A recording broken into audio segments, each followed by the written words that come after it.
La madrugada del 13 de octubre de 1984, a las 2 menos cuarto de la madrugada, la joven Angela Samota llamó a su novio. Estaba en pánico. Un hombre estaba en la puerta de su apartamento pidiéndole que le dejara usar su baño y su teléfono. Le dijo que le llamaría de vuelta, pero nunca lo hizo. Era una llamada inquietante. Además, Angela acababa de estar allí con él. Poco más de media hora después, la policía encontraba el cuerpo de Angela tumbado boca arriba en su cama, con innumerables cortes y sin vida. 3 sospechosos, todos con posibles motivos, y una amiga que tuvo una visión y que luchó más de 20 años por descubrir la verdad. Pero, ¿era todo lo que parecía? Os invito a que descubráis la increíble historia de Angela Samota. Antes de empezar, lo que os digo siempre, todas las opiniones vertidas en este podcast están basadas en mi propia investigación. Tenéis un montón de información en internet para que busquéis y os forméis vuestra propia opinión. Mi nombre es Susana García y esto es Más allá del crimen. ¡Comenzamos!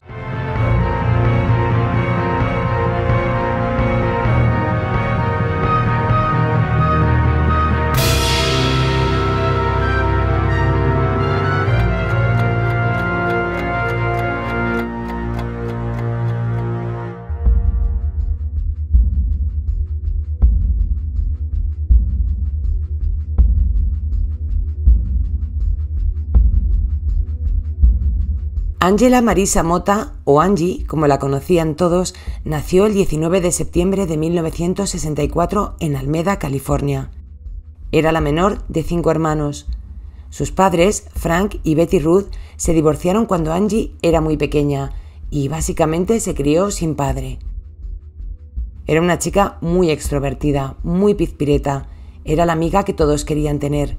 Al menos no se llevaba mal con nadie. Era buena estudiante, era brillante y quería ser radióloga.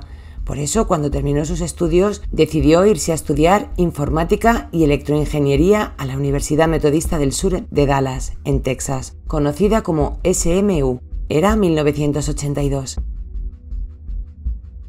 Angela pertenecía a la hermandad Zeta Tau Alpha, fundada en 1898 y cuyo objetivo es fomentar la amistad y buscar la felicidad de todas las mujeres que la componen para hacer una sociedad mejor. Es una manera de unir a jóvenes que tal vez es la primera vez que salen de sus casas para comenzar un futuro como mujeres independientes que trabajan por labrarse un futuro profesional. Que sepamos, Angie el primer año de carrera lo pasó en la residencia de la universidad, donde conoció a la que sería su mejor amiga, Sheila Wysocki. No tenían nada que ver la una con la otra. Angie, por un lado, era extrovertida, era el centro de atención. Estaba muy centrada en sus estudios y no era raro ver la luz de su cuarto encendida a altas horas de la noche. Se pasaba horas estudiando. Su objetivo lo tenía muy claro. Por otro lado, Sheila era más retraída, era disléxica y le costaba muchísimo centrarse en los estudios. Las dos chicas se habían criado sin una figura paterna y puede ser que ese fuera el motivo de la estrecha relación que mantenían. Angie empezó a salir con un chico el primer año de carrera. Wens Johnson estaba obsesionado con ella y su carácter controlador y manipulador hizo que la relación se rompiera poco tiempo después. Johnson no asumía la ruptura y hacía cosas por llamar su atención, cosas que podríamos llamarlo hoy en día directamente acoso. Vivía en otra ciudad, pero no dudaba en presentarse en Texas para ver a Angie. Se presentaba en sitios donde la chica estaba o tal vez cenando con sus amigos o bailando por ahí, momentos que no venía a cuenta que este tío se presentara.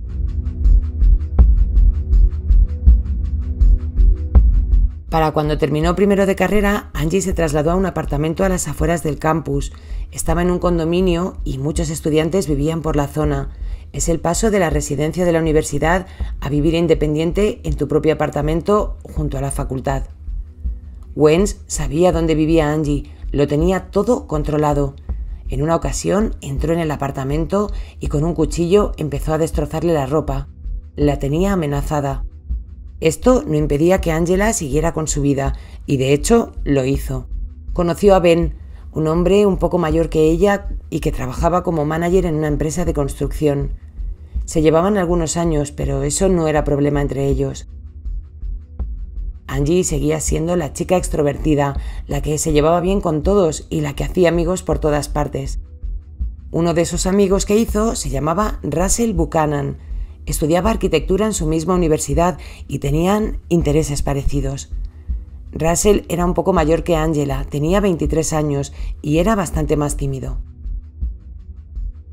Después de conocerse una noche, planearon quedar para comer. Russell, al ser más mayor, podría orientarla con su carrera y además, al tener intereses similares, se le hacía muy fácil charlar con él.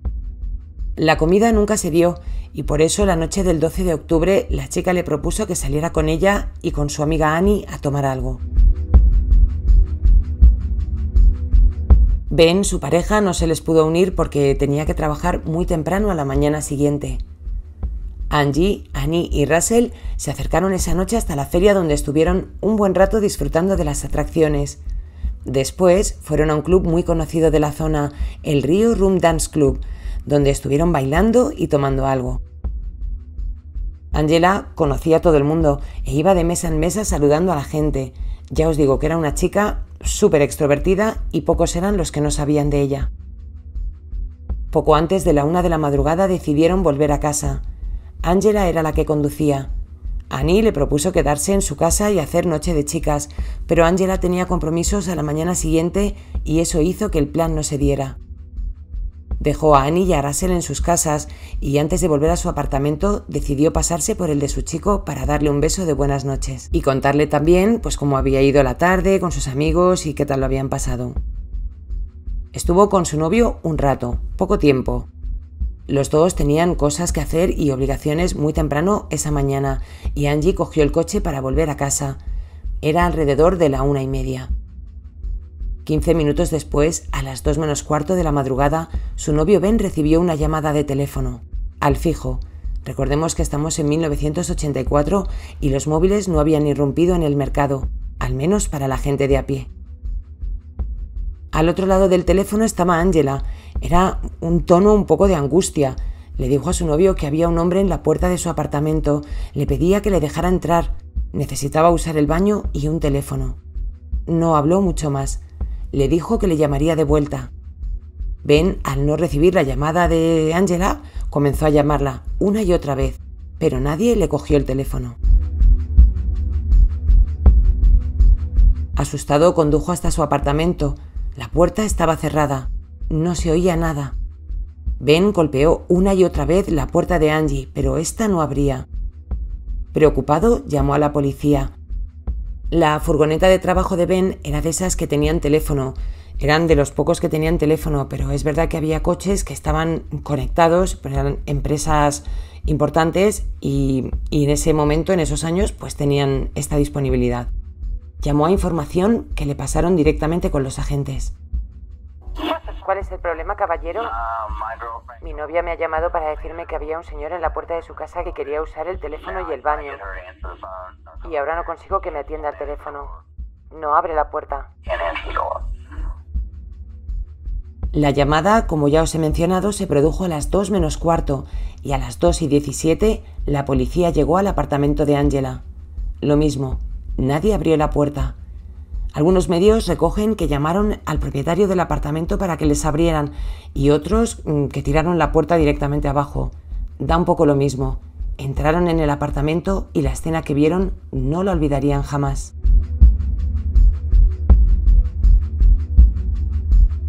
Angela Samota estaba tumbada en su cama, boca arriba.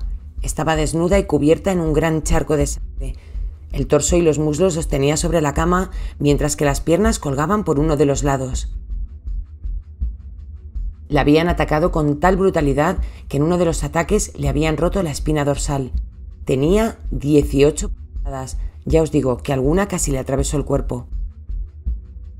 Todas las heridas las tenía en el pecho, por lo que el corazón estaba prácticamente fuera. Sobre su pecho he llegado a leer. No solo la habían atacado, sino que la habían violado. Uno de los agentes afirmó que la escena era tal que parecía que la hubiera despedazado un carnicero. Así de heavy era la escena.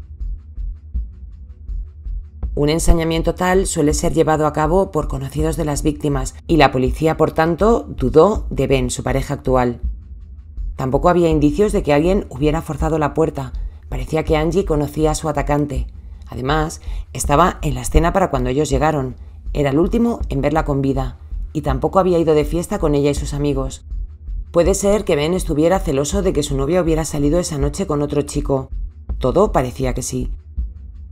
Ben les contó lo que había pasado esa noche, que él sabía que Angie había quedado y que no tenía problema con ello, y que él no se había unido porque al día siguiente madrugaba para trabajar. También les contó que Angie se había pasado por su casa antes de ir a su apartamento de vuelta. Que esto, por otro lado, es lo que mosquea un poco a los agentes también, pero si lo hubiera querido hacer algo, lo hubiera hecho a lo mejor también en su apartamento. Los investigadores preguntaron en su trabajo, donde les confirmaron que es verdad que Ben tenía una cita, un compromiso laboral al día siguiente por la mañana. Vamos, aquí es que te inventas una excusa de que tienes que trabajar al día siguiente porque no te apetece salir con alguien y no quieres, no sé, que tus amigos te den la brasa y lo mismo te ves metido en una historia de la que a ver luego cómo sales. Mejor siempre decir la verdad. La historia de Ben parecía sólida, pero seguían teniendo dudas. No se mostró nervioso en la llamada a la policía y además olía limpito. Determinaron que Ben se había duchado antes de salir de su casa a ver qué pasaba con Angie. Y pienso yo, ¿no podía ser que a la 1 cuando fue Angie se duchara? Justo nada más irse ella, tuvo que ser justo antes. No sé cuánto dura el olor a limpito, a recién duchado. Yo aquí, la verdad que con esto tengo mis dudas. Una compañera de la hermandad llamó por teléfono a Sheila para contarle lo que había ocurrido. Sheila no estaba en Texas cuando todo pasó, había ido a visitar a su familia. La joven pegó tal grito que su madre corrió a ver si le ocurría algo. Y allí se rompió a llorar. Entendió que su amiga no iba a volver y se rompió por completo. La policía quería saberlo todo sobre la vida de Angie, quiénes eran sus amigos, qué hacía, sus rutinas, todo.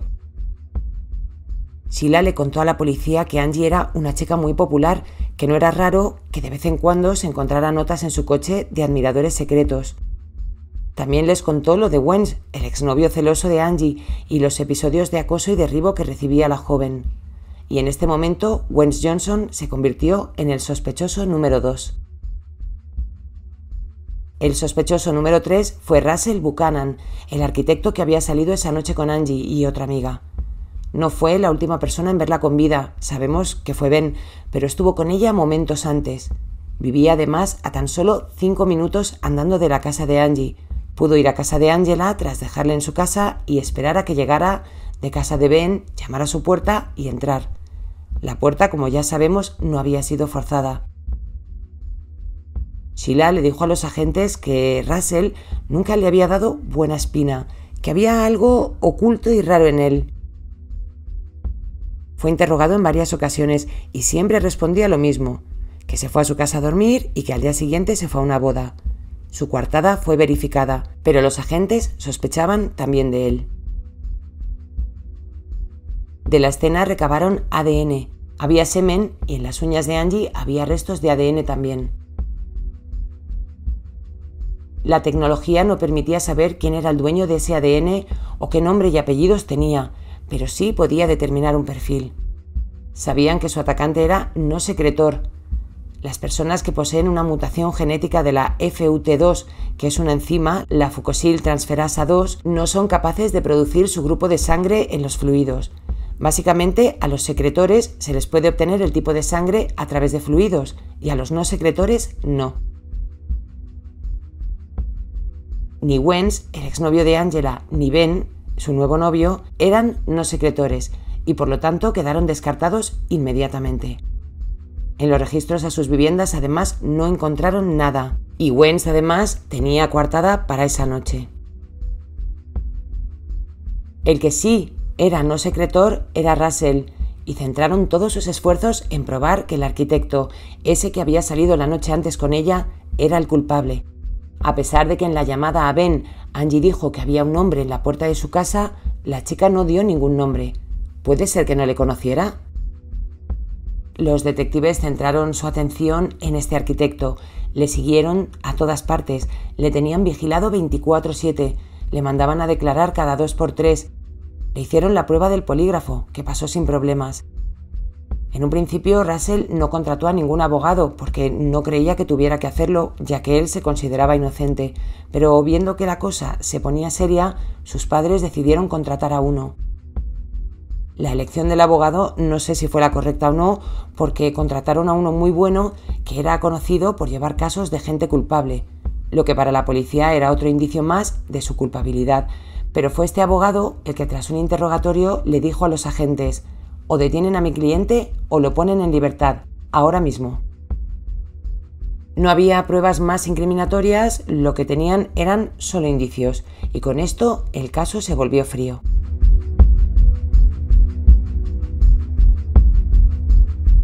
Sheila no entendía por qué no se hacía más, por qué Russell, el arquitecto, no había sido detenido.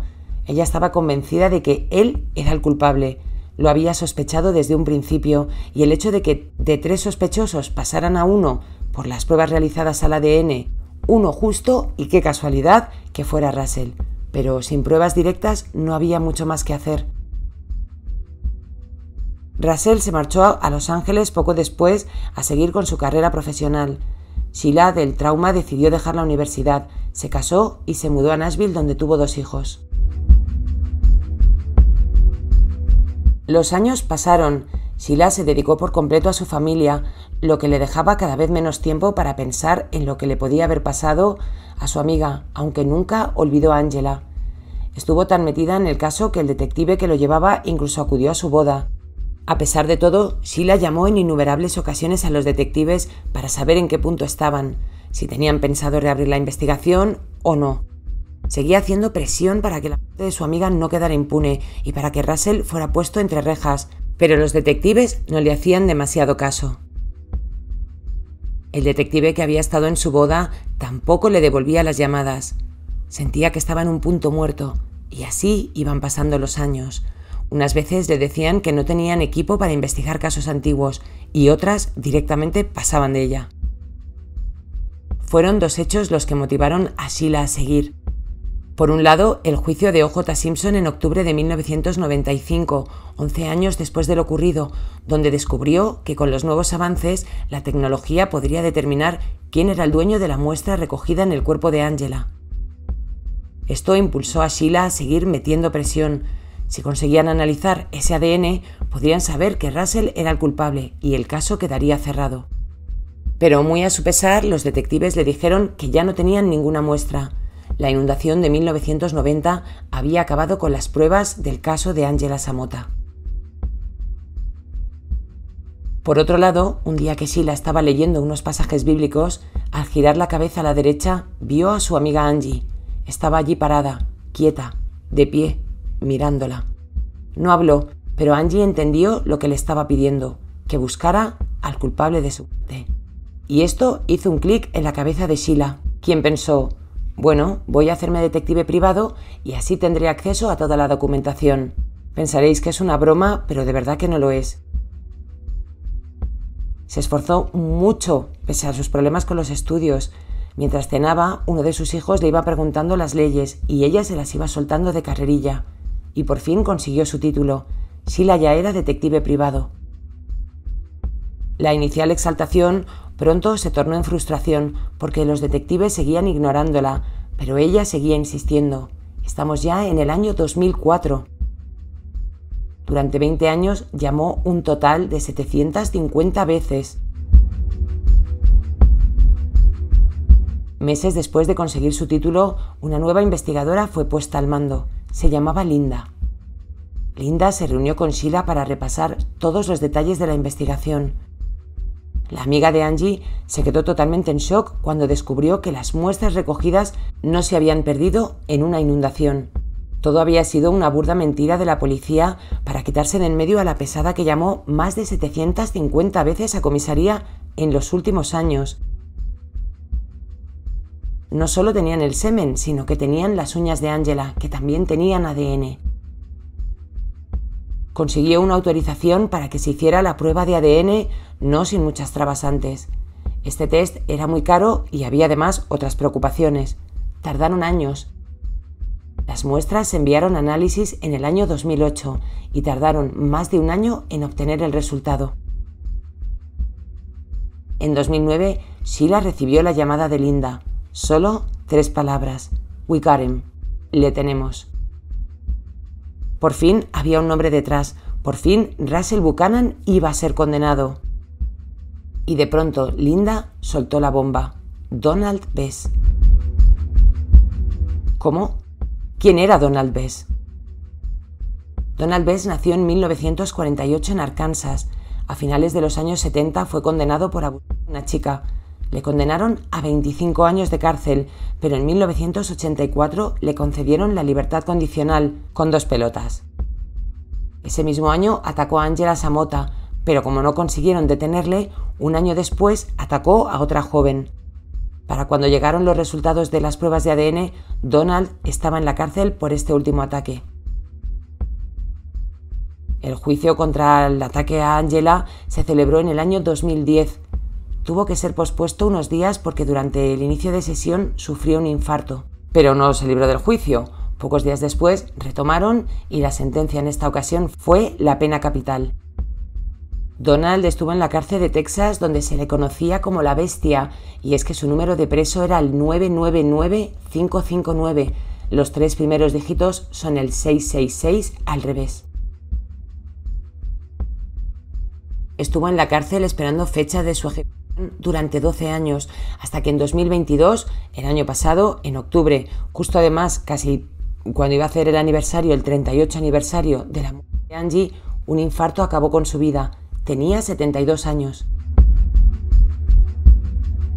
Sheila decidió dejar su carrera de detective. Ya había tenido suficiente, pero personas que estaban en su misma situación le pedía que siguiera y que les ayudara. Y Sheila montó su propia agencia poco tiempo después. En la actualidad tiene una asociación que se dedica a formar a mujeres en defensa personal. Hasta el año 2018 tenía un podcast. En Spotify está el canal, se llama Without Warning. Russell Buchanan regresó a Texas, se asentó en Dallas y ahora es un arquitecto de renombre. Es conocido por fabricar casas tipo cajas y además es artista y diseñador de muebles. Sheila le pidió perdón por haber trabajado todos estos años en conseguir que le condenaran por algo que nunca cometió. Russell entiende que una amiga tiene que hacer lo que sea y que también entiende que lo hiciera así y no hay nada que perdonar. Entiende que forma parte de su vida y no tiene ningún problema en hablar de ello. Los dos han concedido innumerables entrevistas. Ambos han ido juntos a visitar la tumba de Angela al cementerio de Llano, en la ciudad de Amarillo, en Texas, y ahora son muy amigos. De Ben McCall, el novio de Angela en el momento de su muerte, no se sabe apenas nada. Se ha mantenido alejado de los focos y no ha querido referirse a este caso nunca más en su vida. La visión de Angela en casa de Sheila y la determinación de esta amiga por descubrir la verdad fueron determinantes para resolver este caso 24 años después. No hay un cierre, ha dicho Sheila, porque Angie no volverá nunca. Nadie gana y todos pierden. Muchas gracias por estar ahí un episodio más. Os recuerdo que ya podéis votar en la 6ª edición de los premios Evox. Podéis votar todos los podcasts que os gusten, así que si os gusta Más allá del crimen, ya sabéis, os dejo el enlace en la descripción del vídeo o del audio. Gracias a todos los que me escucháis y me dejáis comentarios. Por cierto, hoy he leído uno en Spotify donde me dicen que tengo voz plana y que no transmito sentimientos. Y ahora que yo reflexiono, pues me pongo a pensar y digo, pues a lo mejor tal vez es por esto que no tengo novio, ¿no? Porque igual no transmito pasión ni sentimientos. Rafael, gracias por el comentario. Prometo trabajar en ello y quién sabe, lo mismo hasta mato 2 pájaros de un tiro y de estas me sale un churri. Mención especial a Rusé Ferrer, mi miembro de Patreon. Gracias de corazón. Pasad una feliz semana. Un beso.